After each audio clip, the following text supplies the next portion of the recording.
नमस्कार हरि प्रेमियों, आपका हमारे YouTube चैनल में स्वागत है। सभी दर्शकों को जय श्री कृष्णा। हरि प्रेमियों, कैसे हैं आप? उम्मीद है आप सब अच्छे होंगे। आइए आज का प्रसंग शुरू करते हैं। आज का प्रसंग है मंगलवार व्रत कथा। ये पौराणिक कथा है। हरि प्रेमियों, उससे पहले अगर आप हमारे चैनल पर नए हैं तो प्लीज़ चैनल को सब्सक्राइब जरूर कर लीजिए और बेल आइकॉन को जरूर दबा लीजिए ताकि आप तक हमारे सारे नोटिफिकेशन पहुंच सके। हरि प्रेमियों, आपका एक भी सब्सक्राइब हमारे लिए बेहद मायने रखता है।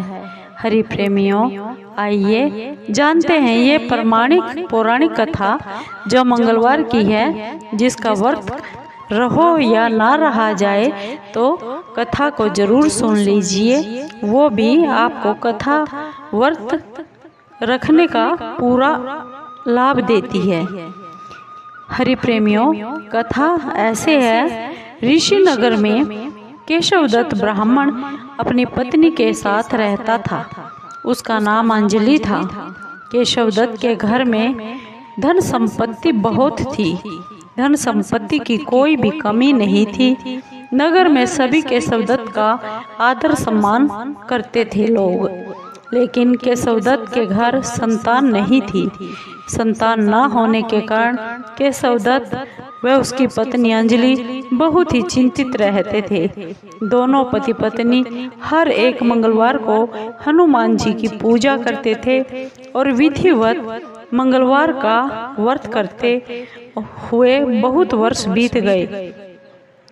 दोनों के दोनों ब्राह्मणी बहुत निराश हो गए, लेकिन उन्होंने व्रत करना बिल्कुल नहीं छोड़ा। कुछ दिनों के बाद केशवदत्त ब्राह्मण हनुमान जी की पूजा करने के लिए वन में चला गया। उसकी पत्नी अंजलि घर में रहकर मंगलवार का व्रत करती और उसकी पूजा करती विधिवत से। दोनों पति पत्नी बेटे की प्राप्ति के लिए मंगलवार का व्रत रखते और नियम और विधिवत करते। अंजलि ने अगले मंगलवार को फिर से व्रत किया, लेकिन किसी कारणवश उस दिन वह हनुमान जी को भोग नहीं लगा सकी। उस दिन वह सूर्यास्त के बाद भूखी ही सो गई। अगले मंगलवार को हनुमान जी का भोग बिना लगाए ही उसने भोजन नहीं करने का प्रण कर लिया। 6 दिन तक अंजलि भूखी प्यासी रही, क्योंकि उसने मंगलवार के दिन भोग नहीं लगाया था। इसलिए वह अपने पछतावे की वजह से उसने भोजन नहीं किया। और 7वें दिन मंगलवार को फिर से अंजलि ने हनुमान जी की पूजा की और व्रत किया, लेकिन तब भी भूख और प्यास के कारण अंजलि बेहोश हो गई। हनुमान जी ने अंजलि को स्वप्न में दर्शन देते हुए कहा, पुत्री, मैं तुम्हारी पूजा और पाठ से बहुत ही प्रसन्न हूँ और तुम्हें सुयोग्य और सुंदर पुत्र होने का वरदान देता हूँ। यह कहकर बजरंगबली हनुमान जी अंतर्ध्यान हो गए। लेकिन अंजलि की आँख खुली। तत्काल अंजलि ने उठकर हनुमान जी को भोग लगाया और खुद भी भोजन किया। हनुमान जी की ऐसी अनुकंपा से अंजलि ने एक बहुत ही सुंदर पुत्र को जन्म दिया। मंगलवार को जन्म लेने के कारण उस बच्चे का नाम भी मंगल प्रसाद रख दिया गया। कुछ दिनों के बाद अंजलि का पति केशवदत्त भी जंगल से वापस घर लौट आया। उसने मंगल को देखा तो अंजलि से पूछा, अंजलि, यह इतना सुंदर बच्चा किसका है? अंजलि ने खुश होते हुए हनुमान जी के दर्शन देने और बेटे की प्राप्ति का वरदान देने की सारी कथा अपने पति को सुना दी। लेकिन केशवदत्त को उसकी बातों पर बिल्कुल भी विश्वास नहीं हुआ। उसके मन में पता नहीं कहां से एक कलुषित विचार आ गया और अंजलि ने उसके साथ विश्वासघात किया है। अपने पापों को छिपाने के लिए अंजलि मुझसे झूठ बोल रही है। केशवदत्त ने उस बच्चे को जान से मार डालने की योजना बना ली। एक दिन की बात है, केशवदत्त स्नान के लिए कुएं पर गया। मंगल भी उसके साथ कुएं पर चला गया।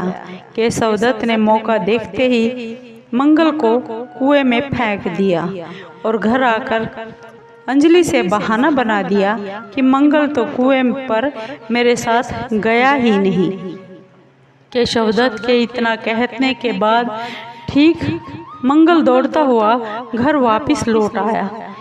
केशवदत्त मंगल को देखकर बहुत बुरी तरह आश्चर्यचकित हो उठा। उसी रात हनुमान जी ने केशवदत्त को सपने में दर्शन देते हुए कहा, केशवदत्त, मैंने तुम्हें मंगलवार के व्रत करने से प्रसन्न होकर पुत्र जन्म का वरदान अंजलि को मैंने ही दिया था, फिर तुम अपनी पत्नी पर शंका क्यों करते हो?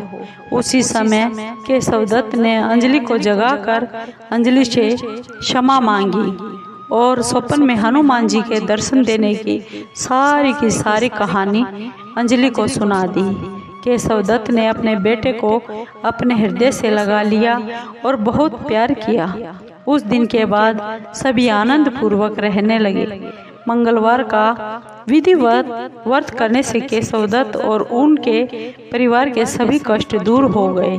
इस तरह जो भी स्त्री पुरुष विधि पूर्वक मंगलवार का व्रत करके व्रत कथा सुनते हैं, हनुमान जी उनके सभी कष्टों को दूर करके धन और संपत्ति का भंडार भर देते हैं। शरीर के सभी रक्त विकार और रोग भी खत्म हो जाते हैं। हरि प्रेमियों, आपको ये मंगलवार की व्रत कथा कैसी लगी? अगर आपको अच्छी लगी हो तो प्लीज़ चैनल को सब्सक्राइब कीजिए, लाइक कीजिए, शेयर कीजिए और कमेंट ज़रूर कीजिए, क्योंकि आपके कमेंट से हमें हौसला मिलता है। आपके कमेंट का हमें बेसब्री से इंतज़ार रहता है। हरि प्रेमियों, धन्यवाद।